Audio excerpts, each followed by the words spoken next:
How's it going, everyone? In today's pronunciation video, we're going to take a look at the sound. This is a short vowel sound. Technically, it's called the mid-central vowel, but it's probably better known as the schwa sound. So we make this sound by keeping our lips relaxed, our mouth slightly open, and keeping the tongue in a flat position. At the same time, we blow out a short pulse of air. So,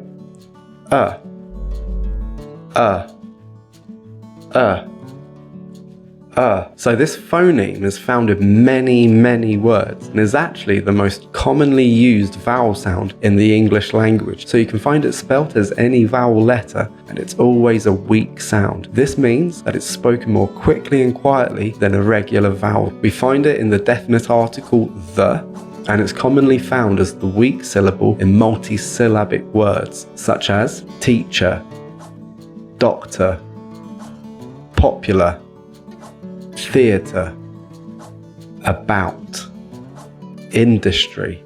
Okay, and it's often the vowel sound in weak forms of words. So the indefinite article a becomes like a ball, or the word of becomes of, like a ball of cotton. To, when it's the particle of an infinitive, becomes to, like to go. R becomes when it's sandwiched between words, like what are you doing? A similar thing happens with were becoming were. We were just going out. Before we practice this sound, I just want to make a couple of points. So firstly, this sound can be said incredibly quickly and incredibly quietly. So quickly and quietly that sometimes we don't even say it. So take for example the word chocolate. When we're speaking quickly, it may even just come out like chocolate, okay?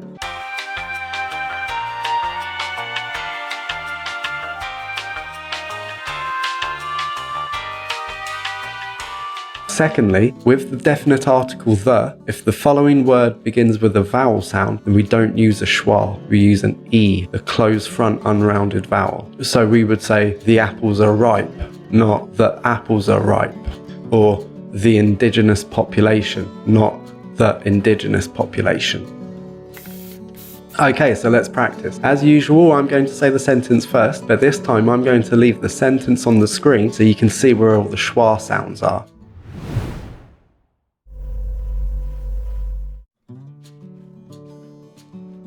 I saw another doctor again today.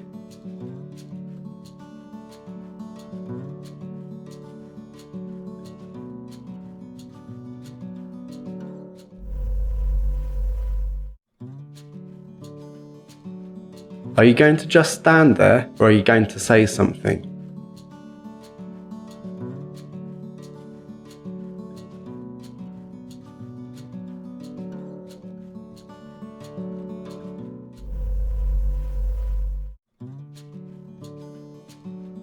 To be or not to be is probably the most overly repeated quotation from Shakespeare.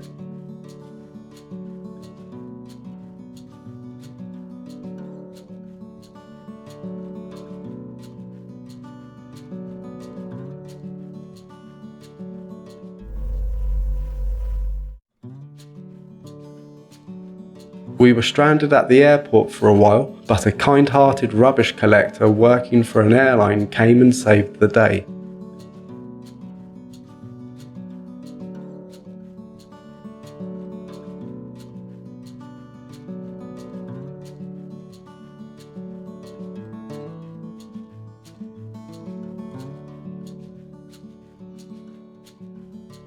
Okay, so that's all for today. Thanks for watching.